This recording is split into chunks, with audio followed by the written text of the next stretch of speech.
She woke up in a wedding dress she didn't recognize, married to a man she'd never met, with 48 hours erased from her memory. Sarah's hands tremble as she stares at wedding photos on her phone. A radiant bride in white, a handsome groom leaning in for a kiss. The bride is her, but the groom is a complete stranger she's never seen before. She woke up 20 minutes ago in this unfamiliar room, still wearing the dress from the photos. Her head pounds with confusion. The last thing she remembers is Thursday afternoon, but her phone now says it's Saturday evening. 48 hours of her life have simply vanished. Sarah stumbles toward the bathroom, her mind racing through impossible scenarios. What could have happened in 2 lost days? In the bathroom mirror, her makeup is smudged but expertly applied, like someone spent hours perfecting it. A platinum ring with a princess-cut diamond catches the light on her finger. She tries desperately to pull it off, but it won't budge. In the photos, she's smiling, laughing, dancing with the mystery groom. She looks genuinely happy, even in love. But Sarah has been single for 2 years, and she would never marry a stranger without remembering it. Her phone buzzes with a new message. The name reads James with a heart emoji. The text says the reception is still happening, and everyone is asking where she went. Sarah finds a clutch purse on the nightstand and opens it with shaking hands. Inside, she discovers a folded piece of paper covered in her own handwriting, shaky and rushed. The note reads, "Trust him. You chose this. Don't run." A message from herself to herself. But why would she write it? What did she know? That she's now forgotten? Voices and laughter echo from the hallway outside. Glasses clinking in celebration.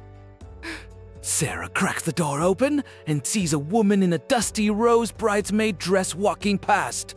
The woman glances back and her face immediately goes pale with shock. Oh my God, Sarah! You're awake! The bridesmaid rushes over and grabs Sarah's hands with obvious relief. Sarah stares at her, searching her memory for any trace of recognition. Nothing surfaces but a terrifying blank. I'm sorry, but who are you? The woman's smile falters, her eyes widening in alarm. She pulls Sarah deeper into the suite and closes the door, firmly behind them. When she speaks again, her voice drops to an urgent whisper. It's me, Rachel. Your sister. Sarah's blood runs cold. She doesn't have a sister.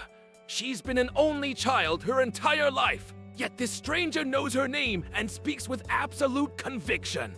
Rachel glances nervously at the door, then back at Sarah with fierce intensity. She explains that Sarah must go downstairs immediately and finish the wedding. If she doesn't, they're both dead.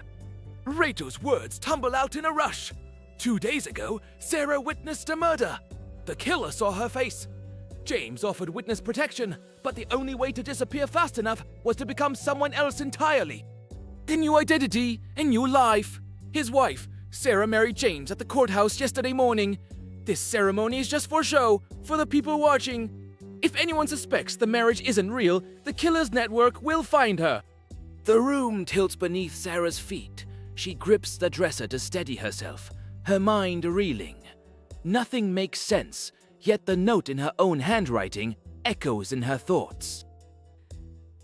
Why can't I remember any of this? Rachel hesitates, choosing her words carefully. Last night, Sarah had a severe panic attack.